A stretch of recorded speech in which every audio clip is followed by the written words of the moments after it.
سلام بینندگان گرامی. برنامه فرهنگ حقوقی است از تلویزیون تاجیکستان منظور شما. در نشر نوبتی برنامه ماده 18 کنستیتوسیون جمهوری تاجیکستان تاثیر کرده می شود. مطابق ماده 18 کنستیتوسیون جمهوری تاجیکستان هر کس حقوق به حیات دارد. هیچ کس از حیات محروم کردن نمی شود و استثنای حکم سود برای جنایت مخصوصاً وزنی. دخل ناپذیری شخص را دولت کفالت می دهد. به هیچ کس شکنجه، جزا و مناسبت غیر انسانی روا دیده نمی شود. مورد آزمایش مجبوری طبی و علمی قرار دادن انسان منع است.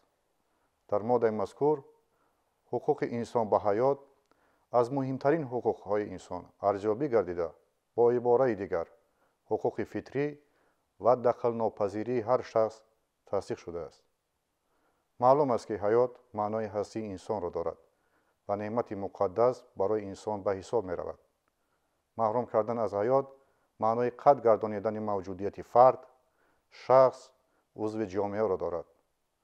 محض از همین لحاظ حقوق‌های انسان به حیات از لحظه تولد زیر حمایه کنستیتوسیا قرار گرفته، حفظ آن از جانب دولت کفالت داده شده است. با این مقصد از جانب دولت برای نیکو احوالی خلق مهیا ساختن شرایط زندگی برنامه‌های زیادی دولتی قبول گردیده جهت حمایه حقوق‌ها باید به حفظ سلامت اهالی و حیات انسانی سندهای معیاری حقوقی خاصه قبول گردیده است.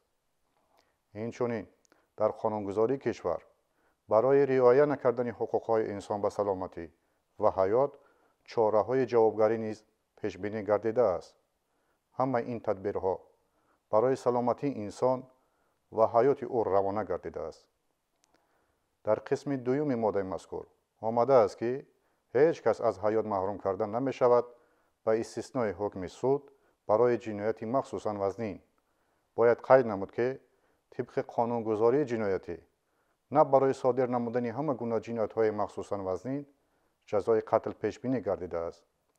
طبق طلبات کودکس جنایتی جمهوری تاجیکستان برای صادر نمودن جنایت‌های مخصوصاً وزنی از قبیل آدمکشی با علامت‌های وزنی کننده آن یعنی قسم 2 ماده 104 تجاوز به ناموس ماده 138 قسم 3 تروریسم قسم 3 ماده 179 گنوسید ماده 398 و بیوتسید ماده 399 کودکس جنایتی جمهوری تاجیکستان جزای قتل پیش بینی گردیده است. نوابسته از آن که در قانونگذاری مملکت برای صادر نمودن جنایت‌های در بالا ذکر گردیده جزای قتل پیش بینی گردیده باشد هم، اما در اساس قانون جمهوری تاجیکستان درباره بازداشتن جزای قتل از 15 ایول سال 2004 استفاده آن به مهلت نامعین بازداشته شده است. واقعاً حق زندگی با دخل ناپذیری شخصیت علاقه زیج دارد و این حالت را دولت نه اعتراف و رعایت میکند بلکه حفظ آن را نیز کفالت میدهد. دخل ناپذیری شخصیت چنین معنا دارد که با فعالیت شخص در حیات خصوصی کسی حقوق دخالت کردن ندارد.